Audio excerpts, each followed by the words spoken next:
আপনি বললে আমি আপনার জন্য একটা মেয়ে দিতে পারি। মেয়ে? আমার জন্য এই বয়সে? এই তোর আর কি এমন বয়স হয়েছে? তোর মেয়ে আমার সম্পর্কে কি বলে গেল শুনলি না? ও তো ছেলে মানুষ, কি বললো আর না বললো তাই শুনতে হবে। কোনো কোনো বিষয়ে ওই ছেলে মানুষেরা বড়দের চেয়ে অনেক বেশি বোঝে।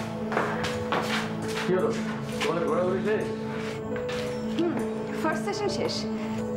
বাবা, তো সেকেন্ড সেশন কখন শুরু হবে? সেটার শিডিউল এখনো ঠিক হয়নি। চাচা, তুমি বিচ্ছিরি একটা মূর্তি টেবিলের উপর সাজিয়ে রেখেছো কেন? এই, এটা তোর কাছে বিচ্ছিরি মনে হচ্ছে? বিচ্ছিরি না তো কি? এটা মোটেই বিচ্ছিরি না, এটা অনেক আশ্চর্যজনক। এটা এতটাই অদ্ভুত যে এটা যে বিচ্ছিরি তাতে কিছুই আসে যায় না।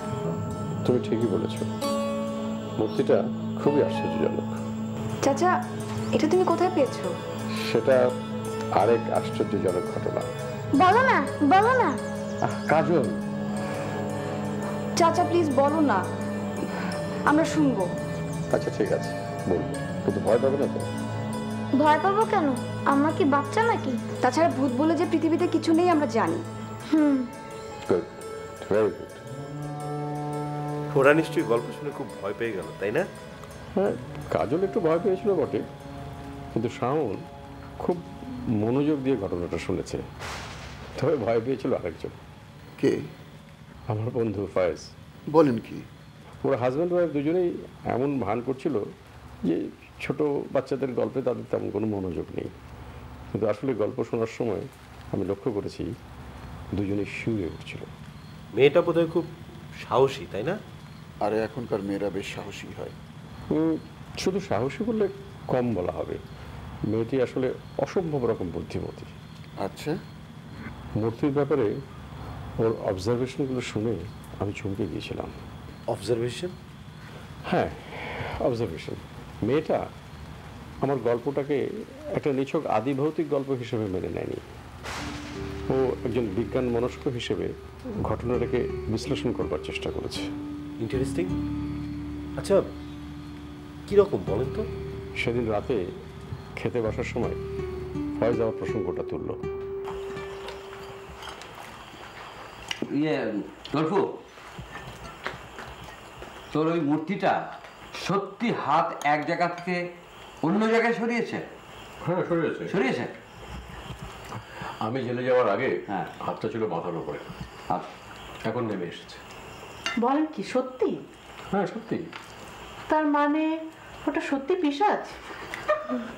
কি হাসছিস যে?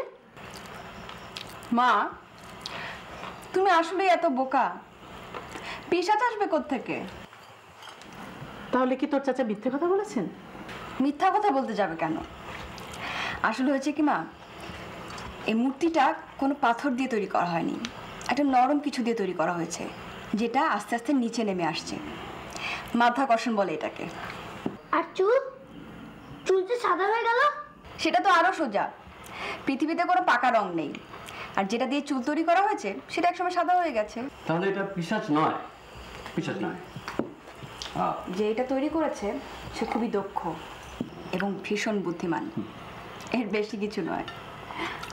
বাহ, ফয়েজ, হ্যাঁ, এটা সত্যি তোর মেয়ে?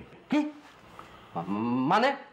না মানে, যে ফয়েজ কেমিস্ট্রিতে 29 পেয়েছিল তার মেয়ে এত বুদ্ধিমতী? কি বাবা, তুমি কেমিস্ট্রিতে 29 পেয়েছিলে আর আমি 72 পেয়েছিলাম? পরও তুমি চাচা আমার সাথে ভীষণ রাগারাগিটাই না করেছিল সেই সময়। শুধু কেমিস্ট্রিতে 29 যে পেয়েছে তা নয়, ও গণিতে কত পেয়েছিল তা জানো? শুনলে তোমরা হাসবে। চাচা বলো, প্লিজ বলো। কিরে ফয়েজ, বলবো? কি শুরু করলি? হ্যাঁ, তাহলে বল, ছেলে মেয়েদের সঙ্গে রাগারাগি করবি? রাগারাগি কি আর সাথে করি? ছেলে মেয়ে মানুষ করতে গেলে একটু কঠোর হতে হয়। কি ছেলেমেয়েরা? না, আমরা মানি না এটা।